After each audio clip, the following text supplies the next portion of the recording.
mofinaina isan'andro atolotry ny mpitandrina rakotina valina maoly.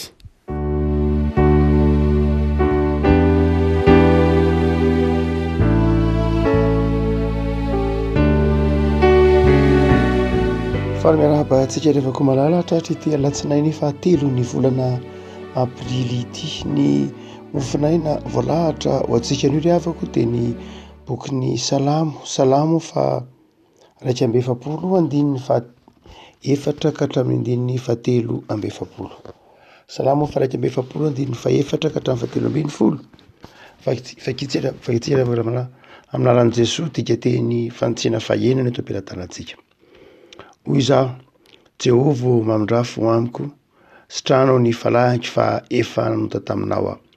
Ny fahavaliko maniry ahy ho simba ka manao hoe raha oviana no faty izy ka overiny anarany. Ary raha avy mamangy izy dia miteny zava-poana. Ny fony mamory faharatsiana ho an'ny tenany, mivoaka eny ivelany izy ka milazalaza mitakiritsika ahy izay rehetra mankala. Misaina anisy ratsy ahy izy. Tena zavatra tsy ho izy no ahidina aminy. Ary raha mandry izy dia tsy hitsangana intsony. Eny nisakaizako izay nahatoky ahy sy nihinana ny haniko no nanangana ny omby lahy tongony amely ahy. Fa ianao kosa Jehovah mamindra fo amiko ka atsanganao. Mba amaliko azy, izao no ahafantarako fa makasitraka ianao dia ny tsy anakoran'ny fahavariko aho. Ary ny amiko dia manohana ahy amin'ny fahitsika ianao ka mampitoetra ahy eo anatrehanao mandrakizay. Isaorana Jehovah Andriamanitry ny Israely hatramin'ny taloha indrindra ka mandrakizay. Amenina dia amenina. Ray masino, manamasinana ny fahamarinana ny teninao ny fahamarinana. Amen. Sarotra riavana ny hoe amin'ny fiainana isan'andro no ifanojonao amin'ny olona hoe tian'ny olona rehetra. Tsy misy olona eto ambonin'ny tany tian'ny olona rehetra na mety amin'ny olona rehetra zay ataony. Tsy misy an'izany.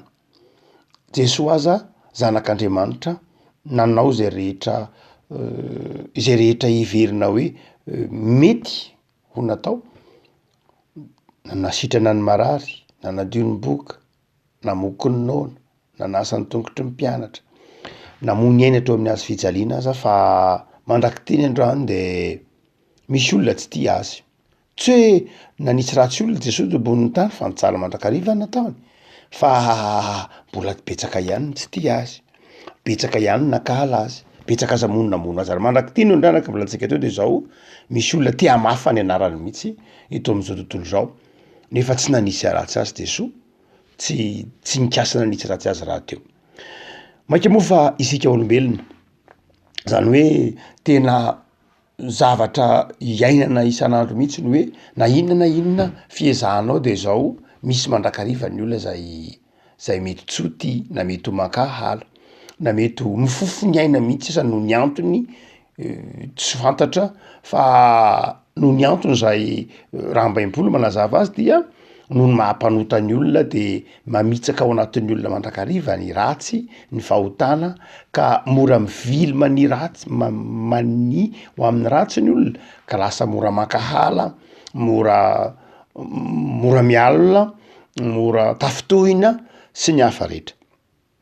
Izany dia mety ho diso fanantenana ny olona raha ohatra ka mieritreritra hoe za dia tena anao zay mety ho mety rehetra ka mba ho tian'ny olona hiavana amin'ny olona rehetra.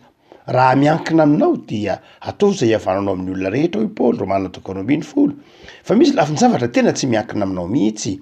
Misy olona tsy nasianao ratsy fa nasianao soa fa izay tsy tianao tsotra fotsiny izao. Arak'izay lazainy ity salamo nataon'i Davida ity. Manao hoe nisy sakaizako ange, nisy namako ange, nahatoky ahy, nitokisako, ary niara nisakafo tamiko, niara nifampizara ny manta sy ny masaka tamiko. Nefa dia izao, izy indray dia nanangana ady, nanangana ny omby lahy tongony mba hamely ahy. Afaka malala, na inona zany zay mety ho fihetsikitsika, na inona mety ho fiezahantsika hanao tsara, dia izao mety ho misy mankahala, misy tsy tia mandrakariva isika. Ary izany dia tsy hoe ateraky ny fihetsikitsika fa mety ateraky ny toe-pon'ny olona mora maloto, mora tezitra, mora tohina fotsiny izao. Dia eto ary avako malalany de rehefa mazava tsara aminao fa ny fiainana maha olombelona mihitsy de mety andalovana fahakalana, mety andalovana tsy fitiavana ataon'ny olona, mety misy zavatra lalovana tahak'izany dia reto misy zavatra vitsivitsy reto zay torevitry Davida am'ty salamo fa raiky amby efapolo ity. Dia ny voalohany indrindra de ny fiantorahana amin'Andriamanitra, fangatahana ny famindram-pon'Andriamanitra. Jehova mamindrafo amiko ka atsanganao mba hamaliko azy. Zany hoe rehefa tojo ianao ka azonao antoka fa tsy ny olona rehetra akory ny voatery hoe akamamina. Satrotsika ny hoe ho tsara fihavanana amin'ny olona rehetra, ataotsika izany. Mazava ho azy kristianina tsika, tsy hoe andeha hiady aman'olona na andeha anao zay tsy mety amin'ny olona, tsy toetratsika zany. Fa raha misy kosa olona manao zany amitsika, de zao ny ataotsika de zao ny mangataka ny famindram-pon'Andriamanitra, ny miantoraka amin'Andriamanitra. Nahoana ny miantoraka amin'Andriamanitra itsika? Miantoraka amin'Andriamanitra tsika mba Andriamanitra mampahery atsika ka tsy hahatonga atsika ho latsaka ao anatin'ny fahakalana ka hamaly ratsy ny ratsy na nisy ratsy ny olona zay manisy ratsy atsika, tsy zany. Fa mahatonga atsika mangataka ny famindram-pon'Andriamanitra, mahatonga atsika mangataka mitalao ny famindram-pon'Andriamanitra de azakatsika koa zay mety ho fahakalana tahak'ireny na tsy fitiavana tahak'ireny. Eto de ho Davida manao hoe tsy vitany hoe makahala mihitsy izy fa tena misaina anisy ratsy, mitakoritsika, zany hoe manao teny miampita lay ratsy ho Davida. Manao teny miampita zany hoe tsy ny olona anankiray le izy fa mety manao teny miampita, mampita ny fanaratsiana amin'ny olon-kafa indray, ary manjary mitakoritsika zany hoe milaza zavatra mangingina, tsy milaza zavatra ampahasahiana fa mitakoritsika. Ary dia zany zavatra any de mety ho hitatsika mihitsy amin'ny fiainana isan'andro. Anoho zany de zao mangataka mitodika amin'Andriamanitra, mangataka ny famindram-po. Davida le avako malala de nahafantatra fa mety mpitranga amin'ny fiainan'ny olona zany satria ny lalovany zany. Davida de nandalo ny fahakalan'ny olona, fahakalan'ny mpanjaka tahaka ny nataony Saoly, fahakalan'ny zanakatiana tahaka ny nataony Absaloma, fahakalan'ireo olona betsaka nanodidina azy, reo firenena manodidina azy. De zao no afatry Davida am'ty salamo ty hoe ny fiarahana amin'Andriamanitra. Aza kivy am'izay mety ho fihetsiky ny olona manoloana anao, fa ataovy azonao antoka kosa fa marina ny fifandraisanao amin'Andriamanitra. Ataovy azonao antoka fa marina aloha ny fifandraisanao amin'Andriamanitra. Zava-dehibe ny fifandraisantsika amin'ny olombelona, zava-dehibe zany. Amin'ny alalan'ny fifandraisantsika amin'ny olombelona no andrefesana ny hoe mety sa tsy mety ny fifandraisantsika amin'Andriamanitra. Saingy zao misy fifandraisana amin'ny olombelona tsy ravorary foana. De zao ataovy zay alavorary ny fifandraisanao amin'Andriamanitra.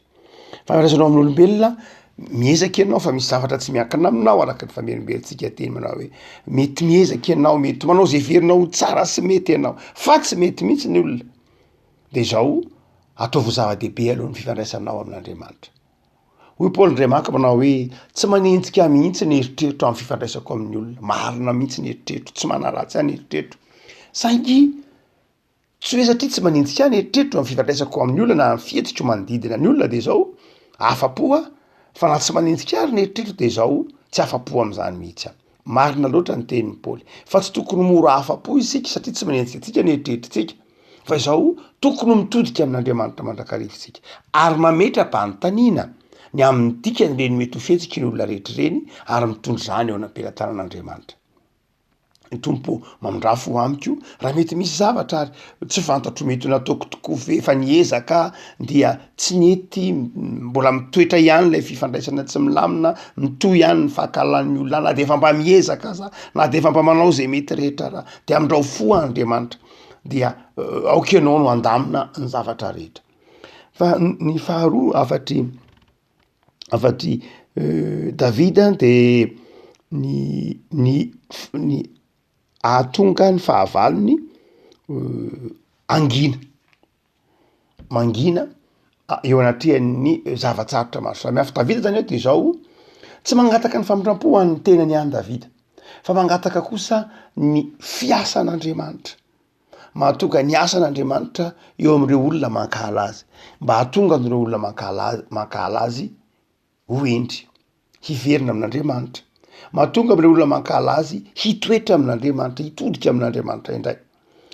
Hitatsika ke zany Jesosy teo amin'ny hazo fijaliana rehefa novonoin'ny olona am'izao tsarotsika nobonina tamin'ny hazo fijaliana, natsain'ny olona, nosatroana tsilo, dia Jesosy eo amin'ny hazo fijaliana mbola niteny manao hoe raha io mamela ny eliny fa tsy fantany zay ataony.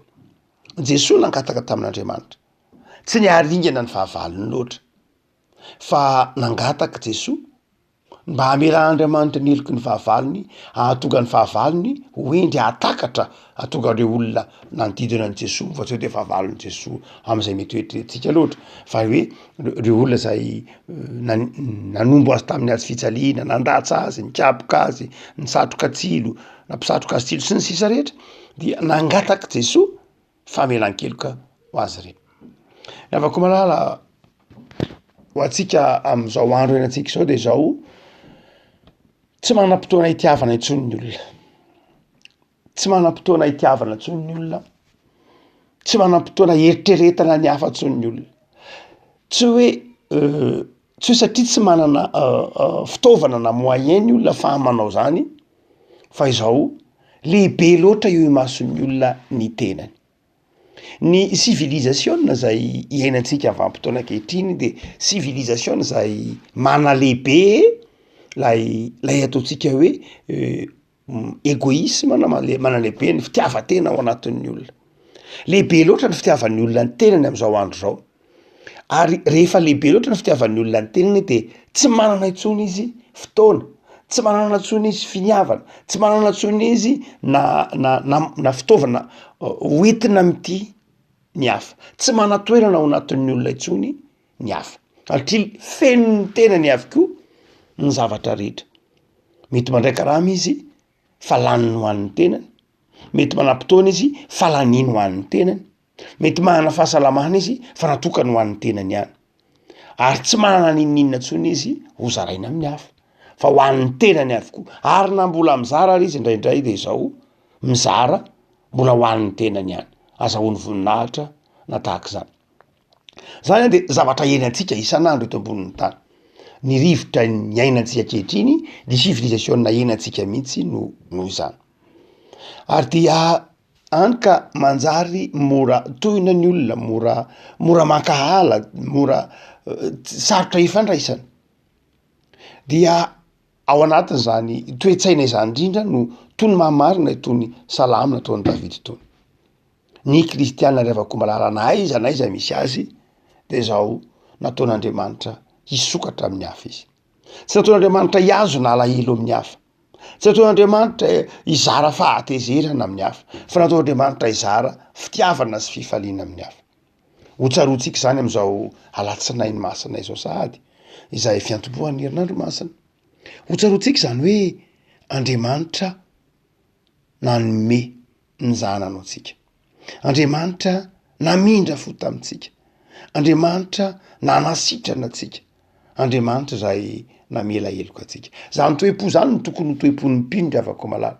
Zay no mampiavaka ny kristianina amin'ny fivavahana rehetra, amin'ny olombelona mivavaka rehetra. Ny kristianina dia olombelona na olona nomen'Andriamanitra toe-panahy, hizara fitiavana, hizara fifaliana, ary indrindra ho fiasan'ny fifaliana amin'ny fiarahamonina. Tsy hoe mizara fifaliana ihany izy fa tena amin'ny zavatra ataony dia mampita, mamorona fifaliana mihitsy mba ho zaraina amin'ny hafa. Ao anatin'izao tontolo zao zay rakotry ny fahakalana, de ao anatin'izany indrindra no iandrasan'ny tompo anao ry havana am'zao herinandro masina izao, zarao ny fifaliana, zarao ny fiadanana, mahaiza mamela heloka, ary ampiasao ny fitaovana nomen'Andriamanitra anao na ny fanomezam-pahasoavana nomen'Andriamanitra anao mba hoentinao mizara ny fifaliana amin'ny manodidina anao. Ivavakasika. tompo misaotra anao zahay fa tsapanay tokoa fa eto anivon'izao tontolo zao feno fahakalana fifanaratsiana no iainanay.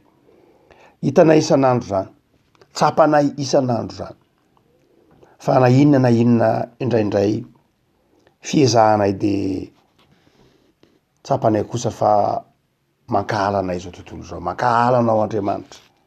Efa nanavatra anay raha teo Jesosy zanako malalanao manao hoe raha mankahala anay zao tontolo zao de enao Jesosy no efa halany talohanay. Tompo, mitalao aminao azy zahay. Amindreo fo zahay mba hanana fo madio mandrakariva. Amindreo fo zay mba tsy ho variana any am'izay mety ho fihetsiky ny hafa eo anatrehany ataonay fa ataovy tsara fihavanana aminao. Ataovy mahay mamela ny heloky na namanay zahay, mamela heloky ny mpiarabelona aminay koa zahay. Ataovy madio fo. Ataovy mahatoky ny fitondranao sy ny fandresenao. Aza velanao amalalatsy sy ny ratsy. Am'izao herinandro masinay zao Jesosy de mitodika aminao manokana izahay. Vangio zao tontolo zao mba ahifamela. Vakio zao tontolo zao mba ahifandray, ahifanatona, ahifampiresaka. Ireo zay mifanditra, ireo zay mifanaratsy dia avelao heloka. Jereo nitokatrano tsirairay avy Jesosy, anjakao amin'ny fiadananao, anjakao amin'ny fifalianao. De ho avy ny Pasika, de aoka hitsena ny fandresenao zahay ary ho diovinao amin'ny raha soanao indrindra. Mitoera aminay Jesosy. Amen.